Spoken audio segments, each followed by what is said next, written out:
Morning student, now we are starting chapter 3, class 11th political science. Chapter name is election and representation. Chapter name is election and representation.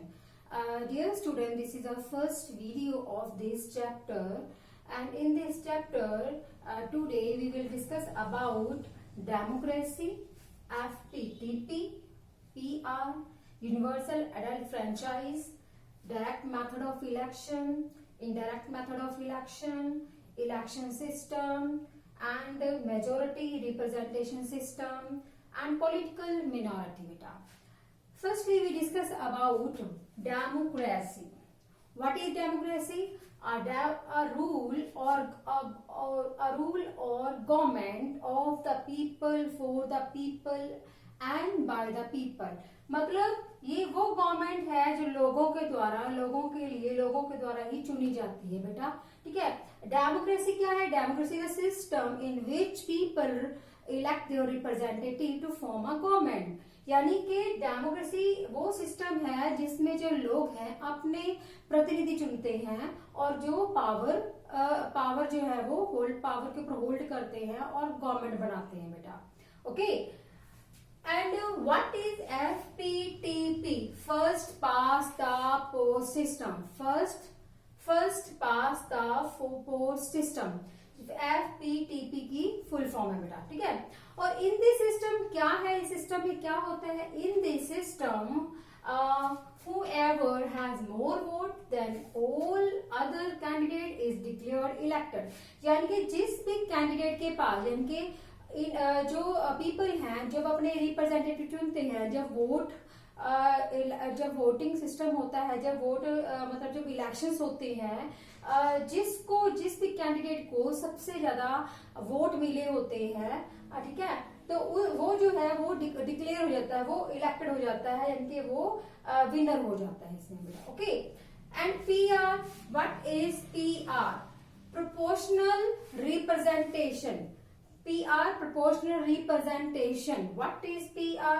Large geographical areas are demarcated as constituencies. देखो बेटा, geographical area को अलग अलग हिस्सों में divide कर दिया जाता है पॉपुलेशन के अकॉर्डिंग, और जो लार्ज एरिया होता है, जोग्राफिकल एरिया होता है, उसको कॉन्स्टिट्यूएंसीज के रूप में घोषित कर दिया जाता है बेटा.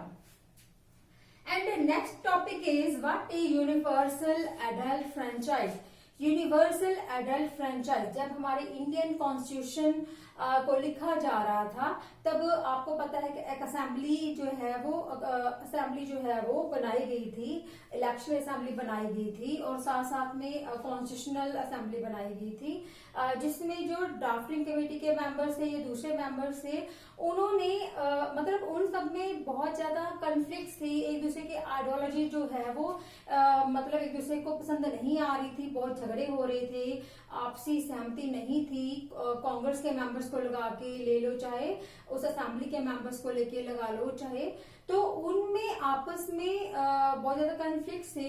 लेकिन जब यूनिवर्सल एडल्ट फ्रेंचाइज वाला मुद्दा उठा कि वोटिंग सिस्टम का अधिकार जो है वो होना चाहिए, जिसकी उम्र जो है 18 साल है, 18 साल जब उसके ऊपर है, वो अपना जो कीमती वोट है वो कास्ट कर सकता है. इससे पहले 21 ईयर थी, जिसकी उम्र 21 ईयर थी वो ही वोट डाल सकता था, लेकिन ये लिया गया कि 18 साल या इससे ऊपर वाला जो व्यक्ति है वो वोट डाल सकता है. तो एडल्ट फ्रेंचाइज का मतलब यही है कि अपने रिप्रेजेंटेटिव चुना, अपना जो कीमती वोट है अपने डिसीजन के अकॉर्डिंग जो है वो कास्ट करना, मतलब किसी के फोर्स या किसी दबाव पे ना आके अपने अकॉर्डिंग जो है वोट कास्ट करना, अपनी मर्जी से वोट कास्ट करना, जिसकी उम्र 18 साल या इससे ज्यादा है, इसको यूनिवर्सल एडल्ट फ्रेंचाइज का नाम दिया गया बेटा.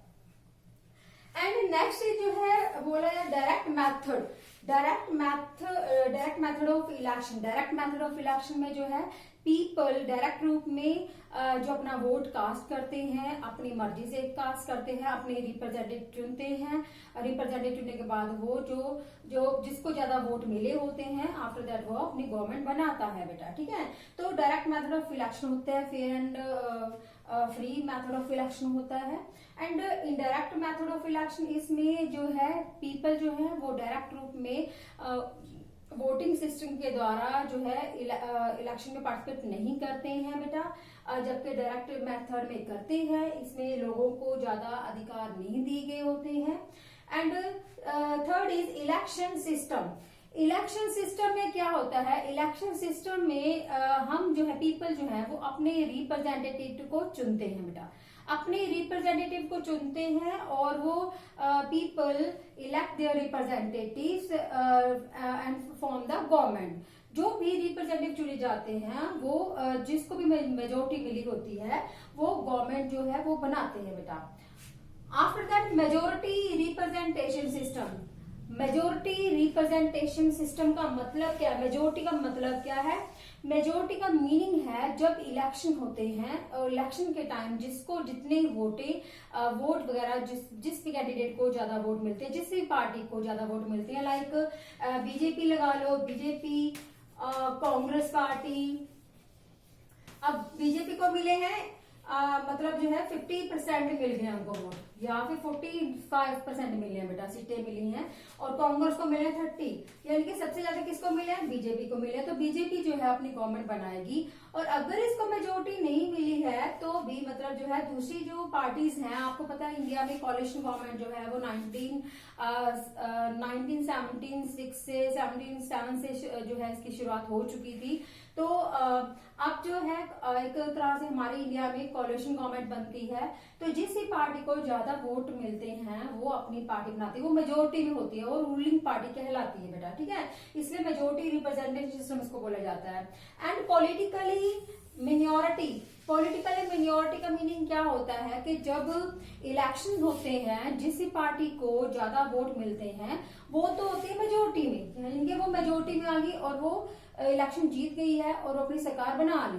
लेकिन जिन भी पार्टीज को वोट नहीं मिलते हैं, सीटें बहुत ही कम मिलती हैं, बहुत सारी पार्टीज ऐसी होती हैं जो हार जाती हैं और मतलब जिनको बहुत कम सीटें मिलती हैं, तो वो इकट्ठी होकर वो क्या करती हैं, ऑपोजिशन का पार्ट जो है ऑपोजिशन, यानी कि ऑपोजिशन में बैठती हैं। ऑपोजिशन मतलब रूलिंग पार्टी में ना होके जो है ऑपोजिशन मतलब ऑपोजिशन का जो है वो पार्ट अदा करती हैं। आपको पता है कि जब भी हमारी पार्लियामेंट का सेशन होता है, जब भी पार्लियामेंट लग रही होती है, तो उसमें एक तरफ जो है रूलिंग पार्टी के मेंबर बने होते हैं, रूलिंग पार्टी के मेंबर बैठे होते हैं जो जीत चुके होते हैं, जिनकी पार्टी जीत चुकी होती है, और दूसरी तरफ जो है ऑपोजिशन पार्टी, इनके राज्यसभा के मेंबर होते हैं जो है इलेक्शन में हार चुके होते हैं। और जो ऑपोजिशन एंड रूलिंग पार्टी जो होती है, जो रूलिंग पार्टी होती है और जो ऑपोजिशन पार्टी होती है, दोनों ही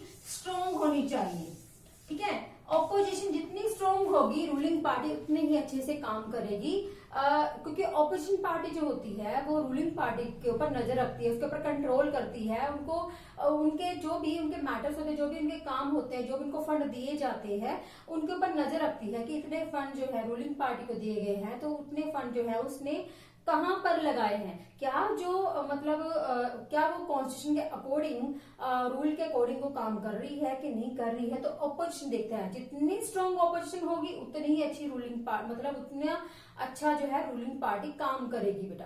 जैसे हमारे 3 ऑर्गन्स हैं, एग्जीक्यूटिव, लेजिस्लेचर एंड जुडिशरी, तीनों की तीनों जो है उनकी जो है एग्जीक्यूटिव की, लेजिस्लेचर की एंड जुडिशरी की, तीनों जो है बेटा हॉरिजॉन्टल काम करते हैं। हॉरिजॉन्टल पावर शेयरिंग होती है इनकी। हॉरिजॉन्टल पावर शेयरिंग में क्या, तीनों की पावर सेम है, स्टेटस अलग अलग हो गया, एक एग्जीक्यूटिव है, कार्यपालिका है, एक लेजिस्लेटिव है, एक जुडिशरी है, एक कानून बनाती है, एक कानून के ऊपर पालना करती है, और तीसरा जो है वो जजमेंट देती है। तो तीनों जो है वो हॉरिजॉन्टल काम करती हैं, तीनों ही एक ग्रेड के जो ऑफिसर होते हैं, और लेकिन इनका काम अलग अलग होता है, लेकिन तीनों एक दूसरे के ऊपर कंट्रोल करती हैं, ठीक है बेटा। तो जो रूलिंग पार्टी मैंने आज आपको बताया कि democracy, what is democracy, what is FPTP and what is PR, universal adult franchise के बारे में बताया, डायरेक्ट मेथड ऑफ इलेक्शन के बारे में बताया, इनडायरेक्ट मेथड ऑफ इलेक्शन के बारे में बताया, इलेक्शन सिस्टम के बारे में बताया, majority representation system and political minority के बारे में बताया। ये ओनली बेसिक जो है आपके इस चैप्टर के हैं। मतलब ये जो चैप्टर है इलेक्शन कमीशन के बारे में, जो इलेक्शन कमिश्नर है एट प्रेजेंट जो हमारा है सुनील अरोड़ा है। लेकिन जब भी इलेक्शन जैसे आज जो सरकार चेंज होती है, ये जरूरी नहीं है कि मतलब ये यही रहता है, हमेशा चेंज हो जाता है बेटा, ठीक है। 2 साल बाद 3 साल बाद हो सकता है ये चेंज हो जाए। तो अभी जो प्रेजेंट इलेक्शन कमिश्नर है वो सुनील अरोड़ा जी हैं बेटा। तो ये है इस चैप्टर के बारे में बेटा। नेक्स्ट वीडियो में मैं बताऊंगी आपको कि इलेक्शन कमीशन का क्या फंक्शन होते हैं और इनके पास क्या पावर होती है। तो इलेक्शंस जो है मतलब डेमोक्रेटिक फॉर्म ऑफ गवर्नमेंट में किस तरह से इलेक्ट किए जाते हैं, बैलेट पेपर क्या होता है और लिस्ट वोटिंग लिस्ट क्या होती है। वोटिंग लिस्ट तो होती है कि जैसे कि अलग अलग वार्ड में डिवाइड किया जाता है पीपल को, तो उसके अकॉर्डिंग वार्ड नंबर दे दिए जाते हैं।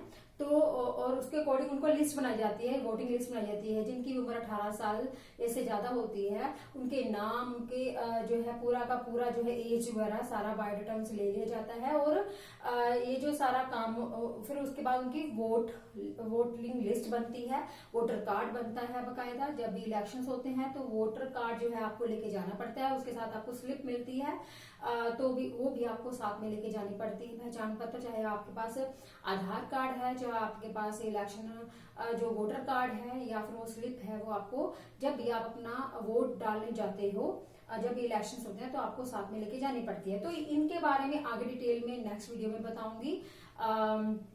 ओके बेटा, तो आज के लिए इतना ही। Hope you understood about this topic and have a nice day.